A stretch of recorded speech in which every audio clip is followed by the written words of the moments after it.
Les prochains épisodes de Plus belle la vie vont être animés par les nouveaux rebondissements autour du meurtre d'Alex Melmond et notamment la mise en accusation de Laetitia.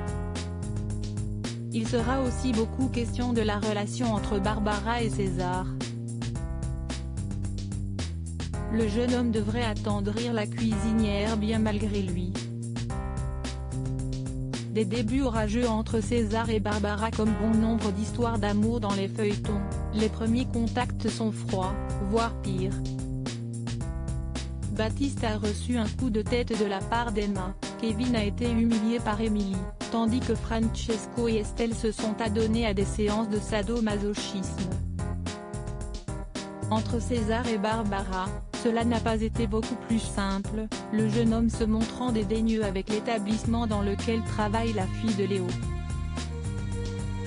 Depuis, ils ne parviennent pas à échanger sans s'envoyer quelques amabilités, chacun rappelant à l'autre son aventure secrète avec Chris et Elena, couple libertin. Emma peut-elle changer la donne? Si Barbara est tombée réellement sous le charme du voyageur, la réalité est tout autre pour César. Le dirigeant de GTS voit en Elena une partenaire qui peut lui rapporter plusieurs millions d'euros et la sulfureuse femme de Chris en profite à souhait. Attirée par les charmes de César, elle le fait chanter et le harcèle sexuellement.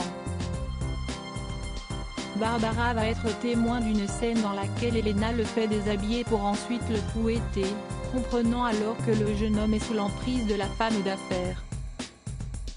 Au fil des jours, la cuisinière va réaliser qu'elle n'est pas amoureuse de Chris mais bel et bien de César. Elle a commencé à revoir son image quand ce dernier a empêché la femme de Chris de découvrir qu'elle était trompée par son employé. Quant au neveu de Rocha, s'il ne se l'avoue pas, la situation est claire depuis un petit moment. Reste à déterminer comment va réagir Emma, de retour au Mistral et qui a un lourd passif avec le jeune homme. Sur France 3, l'inédit du vendredi 4 septembre a séduit de 70 millions de téléspectateurs, correspondant à une part de marché à hauteur de 13,3%.